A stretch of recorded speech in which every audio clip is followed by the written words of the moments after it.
live streaming on, oh, so many places we're live streaming. It's exciting. So if you are joining tonight, if you are a little bit kinky or a lot kinky, this show is for you. Are you curious about bodies, pleasure, and possibilities? And what about curious about what others are up to on the planet when it comes to pleasure, sex, and play? Have you considered what pleasure can do for your life, your body, and your bank account? Do you know something magical, delightful, and out of this world orgasmic is not only possible for you, but totally available to you? If you're ready to be the magical, sexual, sexy beast you know you can be, and you just need the tools to get there, you're in the right place. Now, here's the host of The Pleasure Zone, sensual movement artist, relationship and sex alchemist, Milica Jelenic. Welcome, my sweet pleasure seekers. Tonight, we're having a conversation that we've had a couple of times in the past, and it's actually one of the best listened to, watched episodes of The Pleasure Zone on YouTube that I know of. I have different stats on different platforms, but on YouTube particularly, my listeners like to talk about pee. And so we're going to be talking about that today with the water sports episode. And I'm very excited to have this topic back on. We haven't had it since 2019, I believe, or 2018 or 2019. And originally, I think I had an episode in 2015. So it feels like one of those every 4 years, let's talk about water sports. And it seems like, how do I not talk about it more often, being that it's a super, super common kink, and we may be talking about it more often. We shall see. I actually have a bit of a month of kinks set up for you guys. If you didn't listen to last week's episode with Gaia Morissette, we did talk about using BDSM for trauma healing.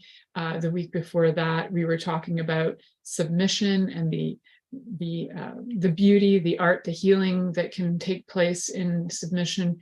And next week, we have an episode that's all about foot fetishes. No, actually, next week is all about belly button fetishes, followed by foot fetishes. It is a fetish month this month. So I hope you guys enjoy, sit back, relax, and have lots of fun with these episodes. For those of you who are brand new to listening to The Pleasure Zone, it is a show where we talk all about bodies, sex, kinky things, not so kinky things, bringing us out of trauma into pleasure. Also talking about sometimes the history, sometimes the mythology, sometimes the anthropology, sociology, psychology, and spirituality that can all be involved with sex and intimacy. So tonight we're looking at the playful side of kink. There can be sides of kink that they should always be playful and consensual. However, in some forms of entertainment, we don't see that as being true. So we're keeping all of this that we're talking about today. Keep in mind, all of this has first and foremost, consent is required. And how do we get consent? First, there's often a need for communication. So communication and consent and creativity are three main C's that we talk about on The Pleasure Zone all the time. And I can find ways to bring those three C's into any conversation about anything: consent, curiosity, and we're going to have lots of, and communication. They're all key to so many things in our life. Even if you just think about, if you run a business and you're working with somebody, you might sign a contract with them. That consent, that would involve communication to discuss what it is that you're selling, and your curiosity enough to get you, so maybe you got a contract for doing graphics or something. And so your curiosity would have that creative aspect of you coming in. That consent, curiosity, creativity, part curiosity, and all of those are really, really key for everything that we do in life. Consent, communication, curiosity, splash / creativity. We're going to say splash today because it's water sport day. What are water sports? So I've heard this term before, and I actually I'm so used to looking at information in the technical and looking at research that I come across very research-oriented, proper terminology for things that are kinks and philias, paraphilias. And I often don't get to come across the modern day lingo that everybody's like using in the park at the, the FetLife meetings that I happened to walk into one day. So water sports is actually a term that's widely used in the kink community, but it's not one that you're going to see a lot in necessarily research books that talk about human behavior, sexual behavior, all of these things. So we're going right for the terminology of everybody who's in the kink universe or is aware of the kink universe will usually know this term of water sports. And the people who are involved in water sports are surfers. So if you are into water sports, you are a surfer. Water sports themselves is actually a catch-all term for any acts involving urine. So it could be either being urinated on, so drinking urine, bathing in somebody's urine. You could be, so basically your urine being used for anything, smelling it, licking it, drinking it, you name it. It's whatever you can possibly imagine with urine that turns you on. You are into water sports and you are a surfer. Have fun surfing the waves. There are so many things to consider with anything that involves fluids from human bodies. Well, and animal bodies too. We're not going to get into other animals than humans today. We're just going to stick to humans today. So with any kind of, whether it's feces or urine or even saliva or even any mucus really that comes out of the body, you want to be really aware of how much, how safe it is. Like, how safe is your pee? And pee is one of those things. As I say that, my nose starts to run. For those of you who are only listening and can't see the joy of my runny nose, my body is just like, oh, you want to know all about fluids that come out of bodies? Here we go. Here's some nose running. Here you go. So when we're looking at all things that come out of your body, we want to make sure that there's a few things that you do. You want to make sure that your body is got really healthy pee.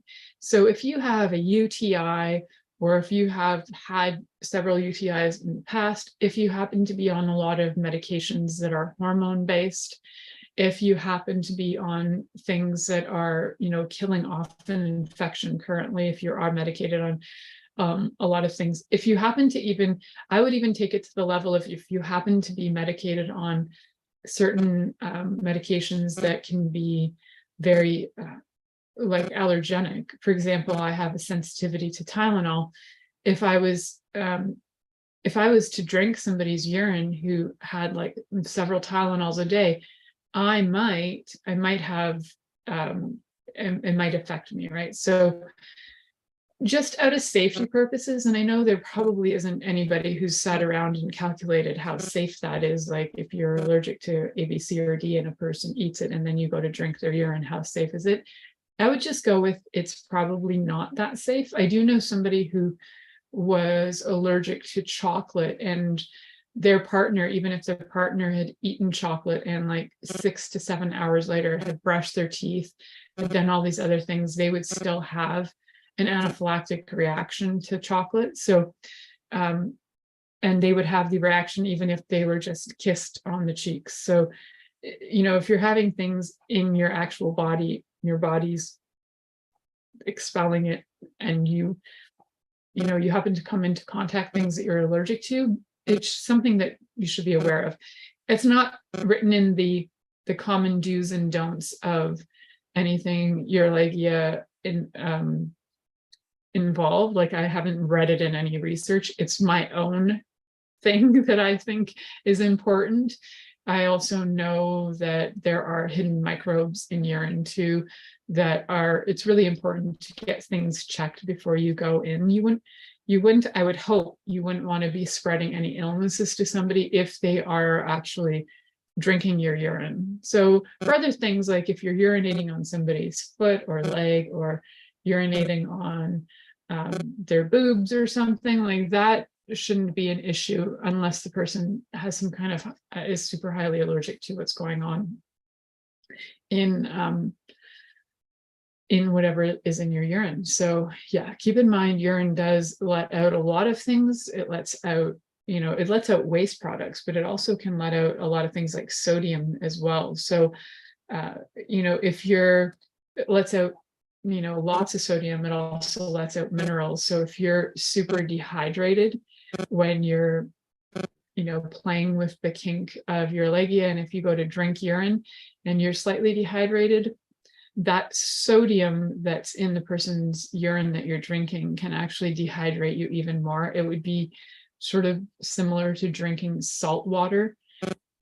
If you've ever been dehydrated and accidentally just drank salt water, like highly concentrated salt water, and you know how thirsty that makes you, you actually are thirstier than you can imagine, then you probably would not choose to do that, right? So just keeping in mind the contents of urine and what's in it before necessarily drinking it, or putting it in your eyes or anything like that, because there are many, many ways that you can play with water sports. It's not just your typical, I'm gonna pee on you, or you're gonna, drink my pee. Those are really common. You could also have the fetish where you want to have pee in somebody's ear, perhaps. And if you do, you just need to know some things about anatomy before you go on to do some of these things, like peeing in somebody's ear. You could perforate an eardrum with pressure, urine pressure. I mean, you could also surprise yourself with, I don't know, cleaning out their earwax as if it's a water irrigation. So you could be doing those things, and it would be really good to know in advance when you are discussing anything to do with urine kink. You need to discuss a few things around, what it is you like, what it is you don't want to do. As is true for all sex, it's really good to get super clear on your do's and your don'ts and your maybes. It's also really good to get clear on scenarios you want to play with.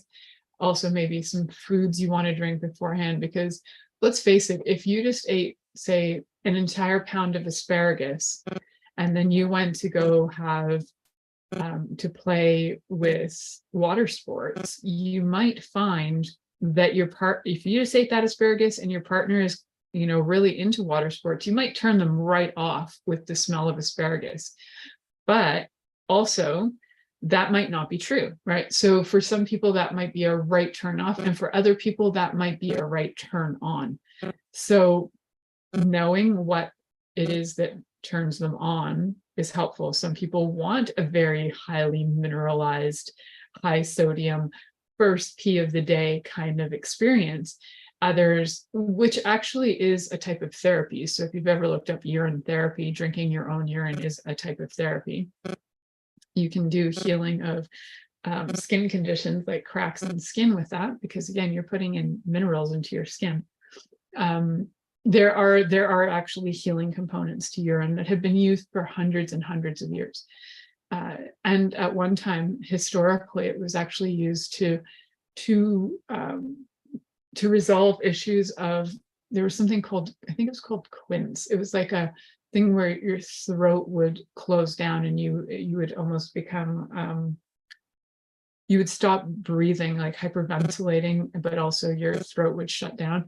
And one of the solutions to it was drinking your own urine, which I know historically worked, because one of my great greats did that. If he hadn't, all the generations after him wouldn't be alive. So grateful for one of my ancestors who drank pee, because they had the disease at the time called, I believe, quince, and they drank pee, and because of that survived to get married, to have children, the children who then had all of us and the generations that came through. So yay, pee. So grateful for it. So yes, you can drink your own in that case. So that ancestor of mine who drank their own pee, yes, they were ill, but it was their own pee. So you can sometimes have an immunity to some of the stuff in your own urine, where if you were to drink somebody else's, you might not have such an immunity to whatever bacteria is that they have going on in their bodies. So what do you want to be aware of? You want to be aware of the pee. What does it smell like? What does it look like? Is it cloudy? Is it looking healthy? And you ultimately, like a really, really good urine will be this color of straw and no cloudiness or anything in it. So it'll look like a really light apple juice, sort of like a cross between a light apple juice and like a light ginger ale kind of a look. So the light color of straw. If you find that your urine is like darker, more yellow, more pungent, you may have some minerals coming out, you may have some infection happening, you might be stressing your kidneys, you might not have enough water. There may be some things going on. So we want healthy pee. If you're going to have water sports, you want to have healthy, happy pee to play with. So we're going to keep that in mind as we move forward into some of the fun, playful things you can do with water sports, keeping it, to what we need to know, how to be safe, things that you can do. And then there's always the aftercare. So we're going to talk about all of that and some things you can do to improve the taste of your urine, the smell of your urine, and overall health of your body. Urine is important. And so as much as it's kinky, and we'll talk kink, we also need to get healthy and happy urine, because your urine apparently smiles. Healthy, happy urine to play with. So get ready for that. Stay tuned. You're listening to The Pleasure Zone here on Inspired Choices Network, and we'll be right back after this commercial. Are you secretly a voyeur, wondering what's going on in other people's sex lives? What if now is the time for a totally different sexual evolution? Are you interested in people who are pioneers of different sexual and pleasurable practices? Lean in now with Milica Jelenic, where she will entice you and your body to know your own pleasure zone.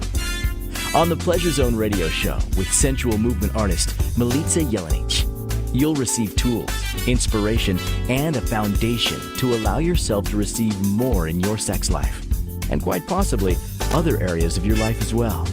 Listen for The Pleasure Zone with Milica every Monday at 8 p.m. Eastern Time, 7 p.m. Central Time, 6 p.m. Mountain Time, and 5 p.m. Pacific Time on InspiredChoicesNetwork.com.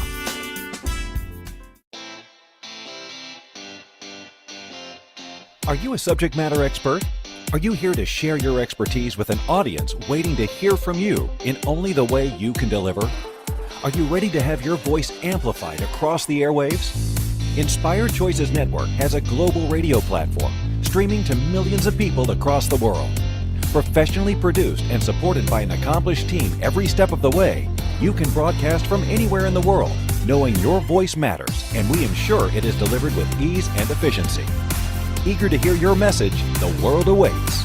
Contact us today to become an Inspired Choices Network radio host. Email becomeahost@inspiredchoicesnetwork.com. This is The Pleasure Zone with sensual movement artist Milica Jelenic. To participate in the program today, join our live studio audience in our chat room at inspiredchoicesnetwork.com. You can also make the choice to ask or comment by email, info@milicajelenic.com. Now, back to the program. Welcome back, my sweet, sweet pleasure seekers. For those of you who are still with me on this pleasure-seeking adventure, you are the truly adventurous kind of pleasure seekers. You're here for the long haul, and you're here to listen all about water sports. What are water sports? Well, that is the urination fascination. If you haven't checked out my other show called The Urination Fascination, or the other one called Golden Showers Brings May Flowers, go back and listen to those. They're some of my top listened to episodes, which had me think, let's bring this back. It's been 4 years, and I seem to be on a 4-year trend with doing an episode about water sports every 4 years, although I do have more content that is kink related in the last month and coming up for the next month as well. Every once in a while, we go down a dark hole and heal our traumas, and then we come right back out and we start looking at other things that can be extremely fun, that can be kind of eye-opening experiences and eye-opening things to discuss, because a lot of people, when they think about sex in general, they think there's a standard for sex. You know what you do? You get your body parts and you slap them together a bunch of times. You just slap them real good and you hope that something gets a sensation. And then when it does, you're good to go. And that is you having sex. No. And in fact, sex is actually a skill that we all can learn more about all the time. Just like any craft that you do in your life, whether you are a carpenter or you are a dentist, that is something that you can always learn more about, right? You're always on the learning edge. And sex is no different. You can absolutely learn more about sex all the time. And having education, and then using your education and taking it in to actually, whatever it is you read about, try it out, experiment with it, that can help you gain your skill set when it comes to sex. And one of the things that is often overlooked, especially with, if you've been in a couplehood for quite a while, a lot of people either will start to just fade away when it comes to their sex life, and they just brush it aside like, oh, well, I guess it's over and done with. I won't bother. I'm not interested. They haven't really explored beyond whatever it was they'd been doing, which is what I call like the standard 5. There's usually the standard 5 moves that most average couples will have. And the most standard 5 moves are the missionary position, doing your doggy style from behind, perhaps from the side if you're lucky, maybe your legs in the air, and maybe on a really wild occasion, sitting on a counter or up against a wall. You got a few there that are pretty standard moves. And those are all fun, absolutely. And that isn't all that sex is. Sex is not all heterosexual sex, where you're just having the body parts fit in and trying to find positions in ways that will have those body parts fit in. Oh, look, it fits in this way, or ooh, it fits in this way, or oh, let's try from this angle, or let's try this other hole. And we're trying all these angles and holes. And then eventually we go, oh, wait a second. Oh, there's more to sex than just penetration. I can't tell you how many times I've talked to people who are like, well, I don't have sex with my wife anymore. I'm like, have you given her any oral sex in the last 5 years? Oh, no. I'm like, okay, well, you know what? There's more to sex than penetration. And especially if you're listening out there, folks, if you have penises that aren't getting erect, if you have vaginas that are dry, if you have both, I mean, congratulations for you. And how much fun can you have with that? But if, and there are many people who have variations of both. So when you look at your body parts, if you're thinking, well, they're not functioning, so sex is off the table, this is when the world of kink can be your best friend. And some of the kinks I will be talking about in the next few episodes are very mild. I mean, urine kink is actually one of, like, peeing and urination fascination is one of the most mild, I would say, kinks. It involves very little risk of danger unless you're drinking some urine that has some kind of infection in it, like a UTI is happening, or you've got amoebas or protozoa floating around in there. Again, always good to make sure you have healthy pee. If you're going to be drinking pee, make sure that pee is healthy pee. And then what else are you going to do? Well, you can have some fun. So like I was saying, urine is one way to start. And I think one of the things that really comes down to, for a lot of people who have urine as like their top kink, one of the things they love the most is the sensation of letting go. It can be like an incredibly freeing sensation. I don't know if you've ever been in a position where you had to pee so incredibly bad, but then you couldn't make it to the bathroom and you held on so tight because you had this, maybe belief that it's not okay to pee your pants, or it's embarrassing, or whatever it happened to be. But in that moment that you finally let go, there's a massive relief that happens.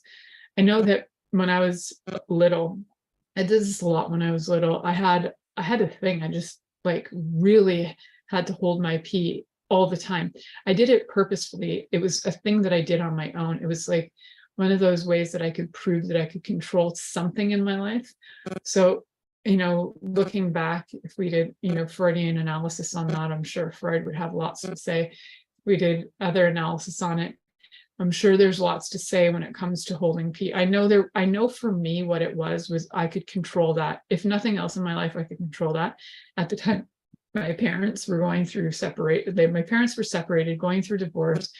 I was having like weird times at school where I knew I was so completely different than people, but at the same time, I just didn't understand how friends worked and what that meant. And I couldn't really have any control of that in my environment. But the one thing I knew I could control was pee. And because I didn't have really a sense of controlling going poo, as when I had to poo, I pooed, but I could control my pee. And there were times where I held my pee for hours as a kid, until it would come to the point where if I were to stand up to go to the bathroom, it was done. Like everything, I had to pee and it was going to happen. So I had several instances when I was little where I peed my pants, whether it was in I think there was a time when I was in grade 1 or 2, and I was wearing this like crazy outfit that was like a jumper, and I was too embarrassed to take the jumper off in the bathroom at school, because there were these girls who always looked over the stalls, and they were like so I was like in grade 1 or 2 and they were like in grade 6, and they were just, looking back, they were the mean girls and perverts, and they just had no boundaries, and they would look over the thing and like yell at you when you go to the bathroom. So I didn't want to go to the bathroom at school, so I wanted to go to the bathroom at home. But that day, and I lived really close to home, but that day I had to go to my babysitter's, which was a 10-minute walk. And by the time I got to her place, I remember opening her door, or trying to open her door, and I couldn't quite open her door. And she came to the door, and it took her a few minutes to get to the door. And in that time, I just flooded myself. I just peed everywhere because I couldn't hold it anymore. And she was so freaking mad at me. But I also couldn't explain to her that the nasty girls at school, what they were doing, because nobody gave a crap about being bullied in the 80s. It didn't matter to people. So I had this thing, and then I for a long time I didn't want to pee in public because of the nasty girls. So I would hold my pee for extended periods of time, and it always got me into a place where it was like last minute going to pee my pants. It took me quite a while until I was probably in my 20s that I could actually like go pee in public without being paranoid about people going over the tops of the stalls, looking over and like being mean. So for some people, that sensation of finally being able to let go can be a huge relief, but also sometimes there's still a connection that can be connected to that time that it was like very embarrassing, or the relief can be still a little bit there, but then there's also some shame because of whatever was projected at you. So sometimes it's helpful if you have a urination fascination, to kind of look in at the parts of you that are still maybe stuck in some of the traumas, so that you can heal the trauma. You can still enjoy the kink without having to re-traumatize yourself repeatedly as you're going through it, so that the reaction may be different or kinder, so that if you pee yourself in front of somebody, they're not like my babysitter getting mad at me and yelling at me. Like, it's okay, you're going to be okay, and being kind and nurturing and going, I'm really sorry I didn't make it to the door in time. Let's get you cleaned up or whatever. So there can be a lot of things that come up that need to actually be healed. And a lot of kinks can bring those out. They're really an amazing resource to be able to heal different parts and aspects of our lives that maybe were humiliating and shameful, or where you felt rejected or abandoned, and then you can reclaim those parts of you through kink play. So one of the things is that you can set up scenarios for a kink, and I think a lot of things that people do are the scenarios that help them to heal a lot of whatever the issues are. So if you don't have any ideas for scenarios, I can give you a few, because I think there's some pretty standard ones that are out there that a lot of people that I talk about. And a lot of them are like that sensation that I was telling you about, that, oh my God, I have to go pee, but there's nowhere to pee. So then it's just like the accidental situation where you get cared for. And then there's the other pee, where it's kind of like more from a peeing on somebody as it's like a belittling in a way, to pee on them, to say like they're nobody and nothing. So it's an empowering thing for the person peeing. And it can be, for the person who's being peed on, it can be humiliating, but if you're into humiliation, that can be a big turn on for you as well. So you can see there's a lot to this, and this is why there's already been 2 episodes, and episode number 3 right now. So you're listening to The Pleasure Zone here on Inspired Choices Network, and we'll be right back after this commercial. Are you secretly a voyeur, wondering what's going on in other people's sex lives? What if now is the time for a totally different sexual evolution? Are you interested in people who are pioneers of different sexual and pleasurable practices? Lean in now with Milica Jelenic, where she will entice you and your body to know your own pleasure zone. On the Pleasure Zone radio show with sensual movement artist Milica Jelenic, you'll receive tools, inspiration, and a foundation to allow yourself to receive more in your sex life, and quite possibly other areas of your life as well. Listen for The Pleasure Zone with Milica every Monday at 8 p.m. Eastern Time, 7 p.m. Central Time, 6 p.m. Mountain Time, and 5 p.m. Pacific Time on InspiredChoicesNetwork.com.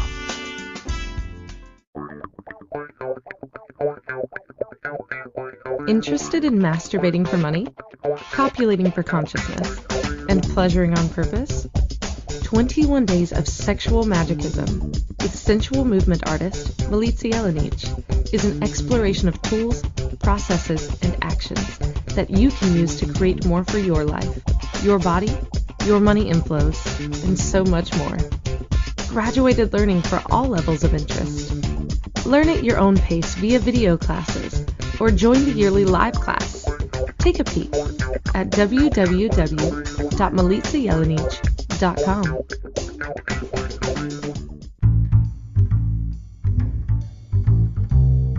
How wonderful would it be to carry your favorite Inspired Choices Network host with you throughout your day? Well, now you can. Inspired Choices Network now has its very own mobile app. Our free app offers live streaming shows, along with thousands of podcasts and TV episodes. Our shows cover a wide variety of topics. Whether you're waking up with us, carrying us through the day, and taking us to bed with you, we're always here for you to enjoy. We're easy to find. Just search for Inspired Choices Network in the Apple App Store or Google Play Store. This is The Pleasure Zone with sensual movement artist Milica Jelenic. To participate in the program today, join our live studio audience in our chat room at InspiredChoicesNetwork.com. You can also make the choice to ask or comment by email, info@milicajelenic.com. Now, back to the program. Welcome back, my sweet pleasure seekers. Just before we went to the last commercial, I was talking to you about some instances when I was little that caused me a lot of emotional distress. And the emotional distress is something that actually does occur even when you're older when it comes to water sports. So there's a lot of need for, again, communication, consent, and creativity. The communication end is to get really clear on post-play activities as well. So with kink, as much as there's a lot of conversation pre, the activity, during the activity, there's also a lot of conversation post-activity, because these things can bring up different situations or memories or experiences. And sometimes you need to have a conversation and also feel connected and not feel strange or awkward or anything like that. So you need to be able to communicate after the kink that you've experienced. Having communication with whoever you experience with that is really important. So some other things you want to keep in mind if you're going to be getting wet and messy is to get your space prepared. So if your thing is that you want to pee on the bed, instead of ruining your bed, you might want to get some waterproof sheets. You might want to get some plastics down, getting a lot of towels involved. Things that you're going to easily be able to wash and not ruin is helpful. Though sometimes there is a level of ruining things that is the turn on as well. So agreeing in advance what's okay to ruin is helpful. So another thing too, if you're having like an all-out evening of pee play, and whether you're peeing on each other, creating a pee bath, if you're drinking pee, all of that, you can get dehydrated. So you're going to want to make sure that you have lots of fluids, lots of electrolytes. Make sure that your body is hydrated enough that it can handle the quantity of urinating that's going on. Being in a relaxed environment is helpful as well. Getting yourself to be like turned on enough that it can feel like almost orgasmic when you pee. So having your body turned on, and then when you do release, when you do go to pee, it can be almost to the level of orgasm. For some people, this actually is the level of orgasm, so that you can let go and have that let go sensation be incredibly erotic. So no, for some of you, you're like, I don't even understand how that's possible. And that's okay. This play is probably not for you. If you're listening to this and going, I don't even understand how that's possible. That's okay. It's not for everyone by any means, by any stretch of the imagination. There are lots of other things you can do in the world that are kink oriented. This just happens to be a really common one. So apparently people need to call me right now because that's what's happening. And then I'm just gonna get that taken care of.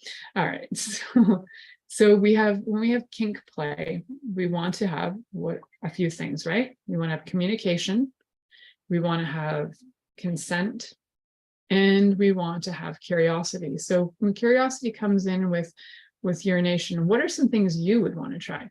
Do you want to have your pee already ready? So if you are going to drink pee, you want to drink the midstream pee, because the first pee that comes out is highly mineralized.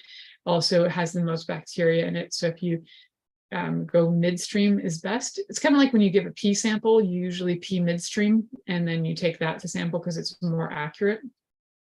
So drinking pee also is a midstream game. You can put it aside if somebody wants to drink it cold. Some people like to drink it warm. If you want to put it in fancy glasses and drink it like it's champagne, you can do that too, or in mugs. You can do whatever you like with that. The key is that when you are doing this with somebody, that you understand the game of play that's going on. So if the game of play involves being disgusted by the person drinking your pee and that turns you on, like if you are consensual, if they're consensually non-consenting to drinking pee, and they're like, oh, I don't like this, but they're, it's play, then knowing your scenarios are really helpful, and making sure that your scenarios are fulfilled. So if your scenario goes part way and it's not fully fulfilled, then there may be something that's left lingering. And so what do I mean by that? You might have the fascination or the desire to have the withholding. You're not allowed to pee. It's kind of like when you were in school and your teacher told you you're not allowed to pee. I swear half those teachers from the 80s and before, they were all super kinky dominatrixes who forced you to hold your pee. They were really into something, I swear they were. And they would, no, you can't pee. Well, their control over your peeing was, think about that, it was quite something. So if you're playing the game of, say, teacher student, and you've got halfway through the scenario, no, you're not allowed to pee. No, you have to sit in your chair. No, you have to sit in your chair. And then it's like, oh, you know what? School's out. You can go home now.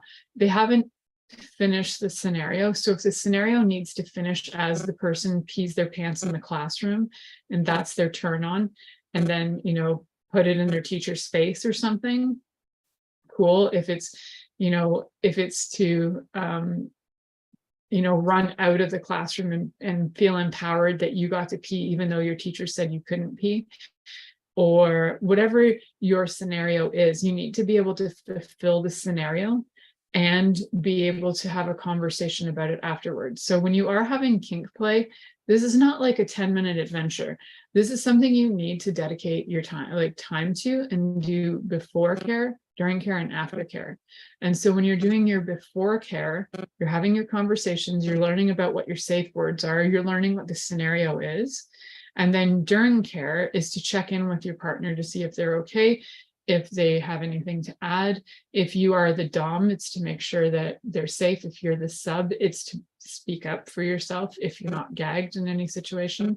In this case, with urination fascination, you could be gagged and peed on. These things can kind of go in tandem. So being able to give cues so that you feel safe is super important, and to still fulfill the requirement of the full fantasy. So make sure you have time allotted for this. And I recommend that, you're like a minimum of 1 hour, like by far minimum, but closer to 2 for most any scenarios is really helpful, because sometimes the aftercare takes a while as things come up and need to be discussed. So you want to, again, get your environment so that it's safe, right? So you want to waterproof things, get everything covered. And you want to have things that you can clean up afterwards, whether it's buckets, water, cleaning materials of all sorts, bathtubs so you can wash yourself, laundry so that you can wash your clothes, all that sort of stuff. So, and water, lots of water to drink as well is really important. So always the discussion is really important, but also having some education in it. So if you've never played with water sports before and you don't really know what to do, how to do it, it's really great if you could take either a Kink 101 class. My friend Gaia Morissette has one, and we will have links for her classes. I will be having some of those available to you guys. If you would like a link to her classes, just send me a message and I will forward you a link to her Kink 101 classes. If you would like, a 15-minute talk with me, you can book some time with me through my website, and you can book 15 minutes for free. If you'd like to book for more time, it's just time that you need to pay for, and we can talk about scenarios and what you can do with your partner. If your partner's with us, that's all the more easier, so that we can discuss scenarios, how to carry them out, if there's like degradation and humiliation involved, and then how to take care of the aftercare of that. Because sometimes the degradation and humiliation might feel really cool when it comes to your fantasies, but then in reality, when it happens, there can be a lot of things that come up that need to be addressed and maybe even healed, and there may be some time span in between sessions, so you're not having the same kink every day done, or you're not being peed on every single day. You might need some downtime to integrate what happened and how you feel about it. So when it comes to if you're really wanting to go extreme, there are some extreme water sports like using funnels, where if you've ever seen people do in movies in like college, and they get the beer funnel and they funnel down the beer, you can do the same thing with urine. That's like an extreme, like gagging urine situation. So there can be really extreme to really light, where it's just like, oops, I peed my pants, or oops, I peed in front of you. Even peeing in front of somebody can be like a level of kink where maybe you get turned on by people watching you go pee. Maybe you like to pee on people when you're in the shower, or pee on somebody when they don't, maybe your fantasy is you want to pee on somebody and they don't know you peed on them, or like you peed in a chair and they sat in it, and then that turns you on that they sat in your pee. Again, that is not something that should be done without consent. I would be really upset if somebody peed in the chair and I sat in it and I didn't know that I was sitting in it. So if I had agreed to that, that might be a different story. So making sure that you know what works for you, and what in the position of, if you are the top, if you're the one who's the dom, that if you are doing something like funnels, you need to make sure you're not going to drown the person. You need to make sure they're looked after at all times. And if you're the sub, you need to understand the consequences of the things that you could be choosing. So when we come back, we're going to talk about how you negotiate your scenarios, what you can do, and what you can do for aftercare. So you're listening to The Pleasure Zone here on Inspired Choices Network, and we'll be right back after this commercial. Are you secretly a voyeur, wondering what's going on in other people's sex lives? What if now is the time for a totally different sexual evolution? Are you interested in people who are pioneers of different sexual and pleasurable practices? Lean in now with Milica Jelenic, where she will entice you and your body to know your own pleasure zone. On the Pleasure Zone radio show with sensual movement artist Milica Jelenic, you'll receive tools, inspiration, and a foundation to allow yourself to receive more in your sex life, and quite possibly other areas of your life as well. Listen for The Pleasure Zone with Milica every Monday at 8 p.m. Eastern Time, 7 p.m. Central Time, 6 p.m. Mountain Time, and 5 p.m. Pacific Time on InspiredChoicesNetwork.com. This is The Pleasure Zone with sensual movement artist Milica Jelenic. To participate in the program today, join our live studio audience in our chat room at InspiredChoicesNetwork.com. You can also make the choice to ask or comment by email, info@MilicaJelenic.com. Now, back to the program. Welcome back, my sweet pleasure seekers.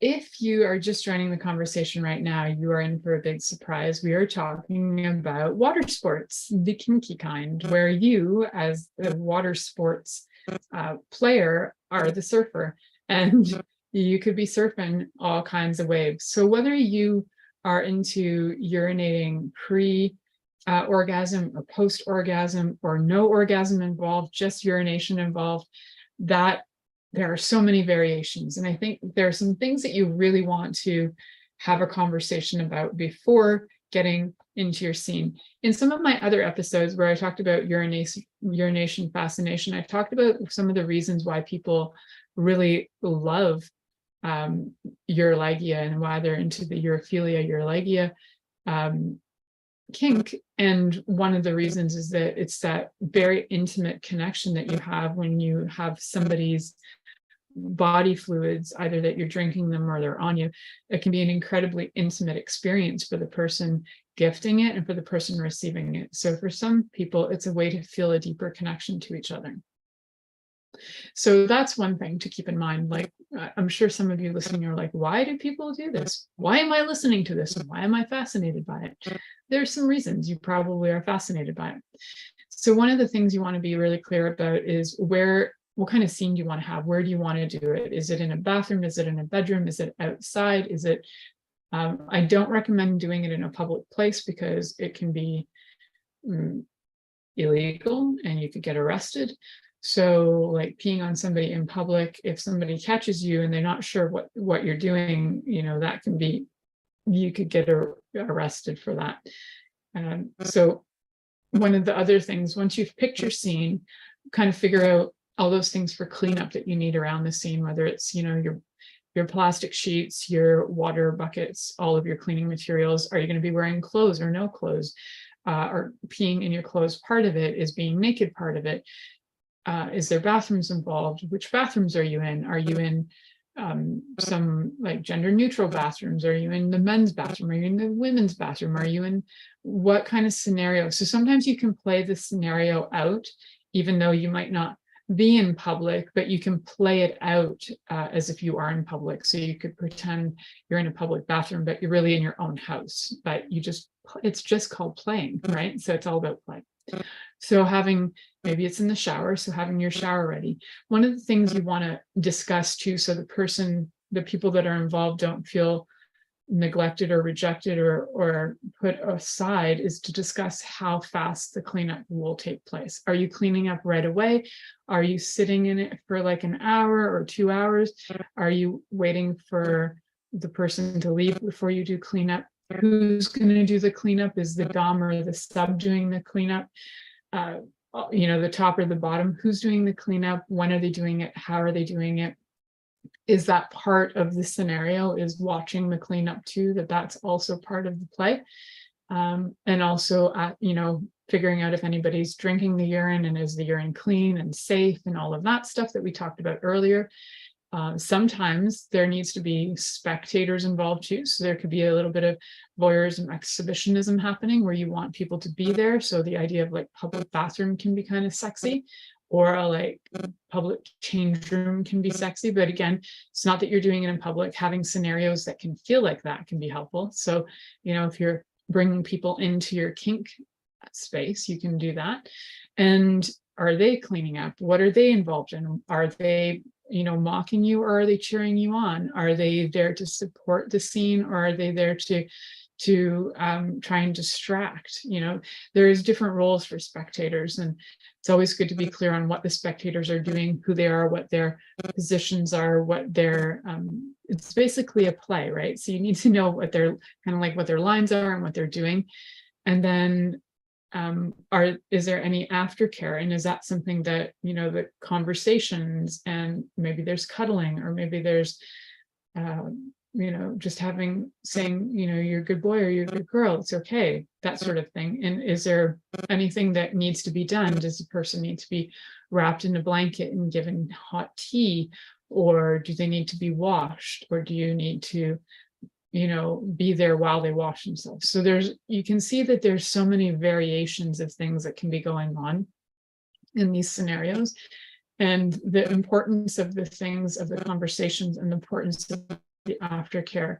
I can't stress that enough, because I think in so many ways some kink can go into a funky direction when there is no aftercare, and then people feel traumatized by their experience, where a lot of the things they're going through in the kink are actually to heal some very old traumas that they may not even be aware of. So having aftercare is so key. So I want to also discuss, I think I forgot to discuss some things to eat or not eat beforehand, which I did discuss, I think, in one of the first 2 episodes, maybe. So things to stay away from. You want to make sure that you're super hydrated, and you also want to stay away from like a lot of high protein foods, like stay away from eggs and meat and cheese beforehand, or anything like asparagus, because it's going to give you very high levels of smells in your food. And maybe even curries too will give you like a very pungent smelling urine. So try and keep your urine to something that, like, if you had a juice fast, fantastic. You're probably going to have really nice smelling urine, and you're probably also going to have urine that doesn't have so much of a taste to it, because you're going to have a lot of minerals that your body's absorbed already from that scenario of doing a cleanse. So I feel like I just went on like this. I just rode a giant wave with you guys through the water sports, and riding that wave, surfing like a pro.